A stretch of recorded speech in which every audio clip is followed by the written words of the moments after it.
तो देखो बच्चों, हम इस क्लास में आपको क्वाड्रेटिक इक्वेशन को सॉल्व करने का तरीका बताएंगे, और तरीका इतना बेहतरीन बताएंगे ना कि आपको और कुछ समझने की ज़रूरत ही, कहीं और वीडियो आपको देखने की ज़रूरत या समझने की ज़रूरत ही नहीं पड़ने वाली है। देखो, ये क्वाड्रेटिक इक्वेशन है, इसको मान लो सॉल्व करना है, बहुत ही सिंपल वे में मैं बताने वाला हूँ, ठीक है ना। देखो, सबसे पहला काम करना होता है कि अगर जनरल फॉर्म में है तब तो अच्छी बात है। मान लो जनरल फॉर्म में आपका ये क्वाड्रेटिक इक्वेशन नहीं है तो जनरल फॉर्म में लिखना पड़ता है। कहने का मतलब ax² plus bx plus c के फॉर्म इक्वल्स टू 0 के फॉर्म में आपको करना पड़ेगा। जैसे मान लो 24 अगर उस साइड होता ना तो मुझे 24 को इस साइड लाना पड़ता। समझ में आया? तो फिलहाल तो यहाँ कोई टेंशन नहीं है, यहाँ पर आपका जनरल फॉर्म में लिखा हुआ है क्वाड्रेटिक इक्वेशन, ठीक है। सबसे पहला काम करना होता है कि आपको ये फर्स्ट टर्म और ये लास्ट टर्म वाला, इन दोनों को आपस में मल्टीप्लाई करना होता है, ठीक है ना। 24 इंटू एक्स स्क्वायर जब करेंगे, 24 इंटू एक्स स्क्वायर, तो क्या मिलेगा? 24x² मिलेगा, ठीक है। ये हो गया, ठीक है ना। ये पहला काम होता है। सेकेंड चीज क्या करना होता है, सेकेंड स्टेप, इसको फैक्टर करना होता है, ठीक है ना। फैक्टर जब आप करेंगे तो कुछ ऐसे, 24 है, 2 से काटो, 12 आएगा, 6 आएगा, 3 आएगा, 1 आएगा, ठीक है ना। जब आप फैक्टर इसको बनाएंगे, ठीक है ना, फैक्टर आप इसको बनाएंगे तो ये क्या मिलेगा? एक तो आपको मिलेगा 2 इंटू 2 2 जा 4, 4 3 जा 12, ठीक है ना। एक आपको मिलेगा 4 इंटू 6, एक आपको क्या मिलेगा 3 2 जा 6, 12 इंटू 2, अच्छा वो तो हो गया है, ठीक है ना, यही मिलेगा ना। एक मिलेगा आपको 8 इंटू 3, समझ में आया? ये मिलेंगे। अच्छा, आपको लाना क्या है जरा समझो। जब ये मल्टीप्लाई कर रहे हो आप तो 24 आना चाहिए, मतलब ये जो आया है, ठीक है ना। x को छोड़ो, अभी आप x दोनों जगह आपको डालना पड़ेगा। जब इसके मिडिल टर्म को स्प्लिट करेंगे ना तो x दोनों जगह रहेगा, तो कोई दिक्कत नहीं है। मतलब स्प्लिट करेंगे तो ये 2 टर्म में डिवाइड हो जाएगा, तो दोनों के साथ x x रहेगा, तो x का कोई टेंशन नहीं है। टेंशन ये है कि हम इसको लें कि इसको लें कि इसको लें, समझ में आया? तो देखो,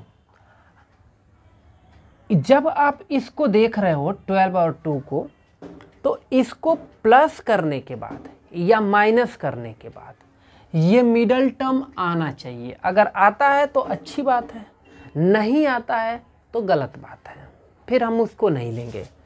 तो मुझे दिख रहा है कि 12 और -2 करेंगे ना, 12 में से 2 को माइनस करेंगे तो मुझे ये 10x मिलेगा, ठीक है ना।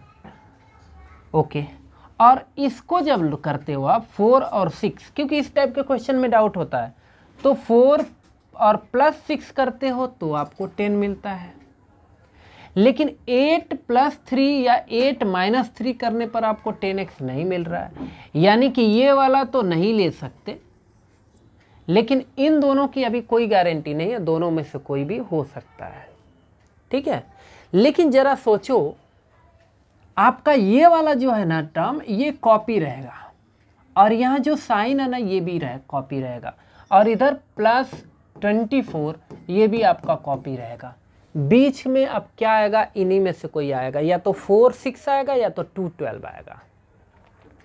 कुछ बच्चे सोच रहे होंगे कि 12 और 2 आ सकता है, कुछ बच्चे सोच रहे होंगे कि 4 और 6 आ सकता है ना।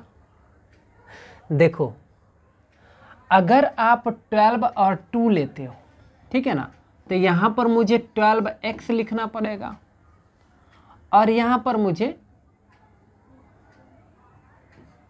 प्लस 2x लिखना पड़ेगा, ठीक है। तो ये तो ठीक दिख रहा है कि हाँ इसमें से माइनस हो जाएगा, तो ये -10x आएगा, सही बात है ना।